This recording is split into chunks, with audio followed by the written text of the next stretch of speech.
Did you know that there was a country in West Africa that looks straight into the eyes of their colonial master and asked them to leave their country without any fear? So after they make that simple request, the consequences that follow will leave you in shock. So that simple request changed the whole country future forever. So in 1958, the Guinea government decided to ask their colonial master to leave Guinea because they were tired of what was happening in their country. Immediately after that happened, France also decided to react. So they started pulling their people and support from the country. But here is where the story gets even deeper, because according to historical accounts, some French personnel did not just leave the country quietly without causing any trouble. What reportedly happened during their time of withdrawal show Guinea how expensive that one decision they made will change their country forever. For us to understand why Guinea took that massive risk, we have to go back to the beginning. So before we go forward, if this is your first time meeting me, my name is Aruna. I'm a content creator. I've been on this social media platform for a couple years now. So after making so much mistakes from different channels,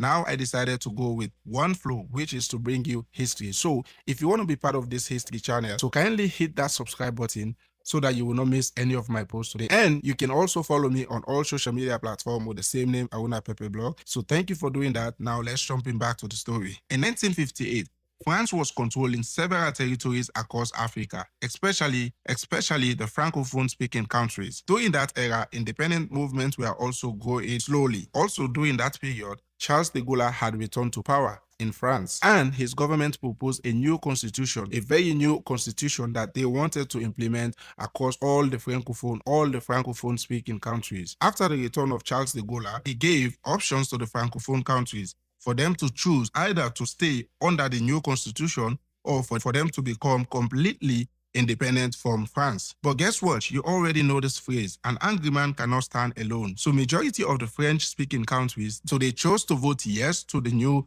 French constitution. Only one African country stand against the French people and say no to them. They will never and ever join them again. And that country is Guinea. Guinea that we know today as Conakry. So they decided not to go with the new constitution and they chose independence. But that did not happen with the acceptance of everybody, but one single man who stood against his ground and said it doesn't matter what consequences they are going to face, they are ready to face the consequences. And that individual was nobody but Ahmed Sékou Touré, who was just age 36 at that time, and he was also a former union leader. So after that decision, Sékou Touré stepped up. But before we go into Sékou Touré, we need to understand a little bit story of Sékou Touré, who he was before he became a politician. So Sékou Touré was born in 1922 in a village called Farana, in what was then called the French Guinea. He became very powerful because he was the organizer, he was one of the organizers for labor's movement. So he did all of that before he moved deeply into politics. So after that decision, Charles de Gaulle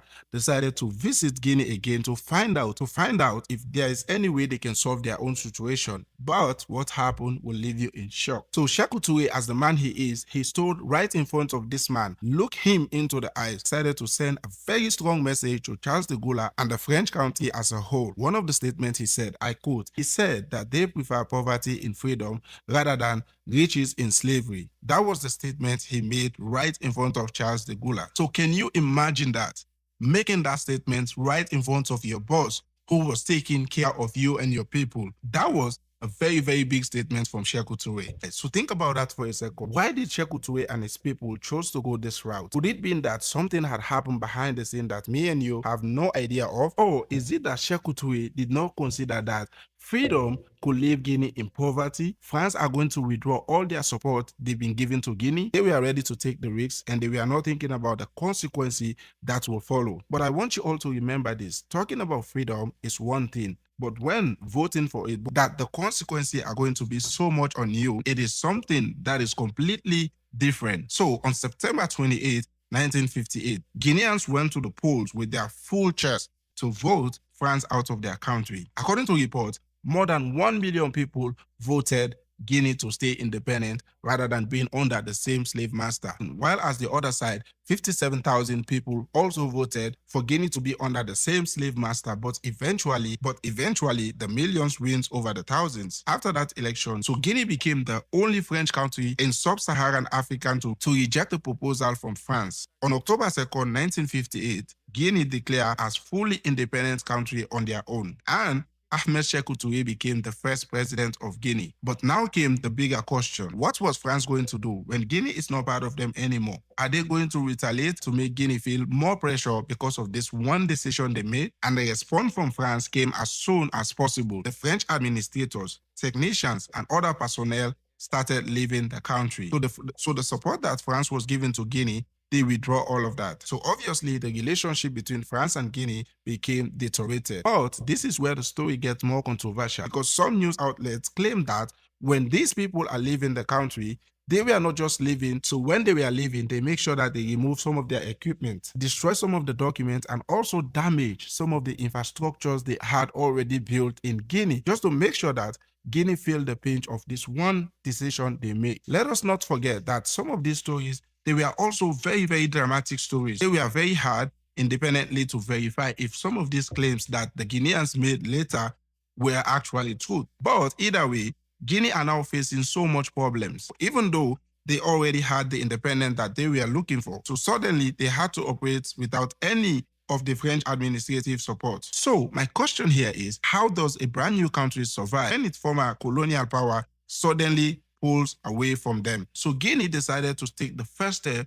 to ask for other donors or help from other countries. So during that time, one of the countries that Guinea was strongly relied on was Ghana during that early period. During the time of Kwame Nkrumah, who was the president for Ghana, that was not enough for them to sustain. But suddenly, the support they were getting from Ghana, it was not enough for them to sustain, to build other relationship with Soviet Union, other countries that were outside the French influence. But I also want you to know that there is other parts of this story that mostly people left out, that most of the time people who are telling the stories ignore to report on, which I don't know why. So that story is because of the man who became a symbol of freedom, will eventually become one of the most controversial politicians in the Guinea history. Sékou Touré was the one who helped Guinea to gain independence. But according to history, his government later became increasingly authoritarian. Most of the people who were political opponents, they became prisoners under the leadership of Sékou Touré, which led many Guineans to flee the country because they had fear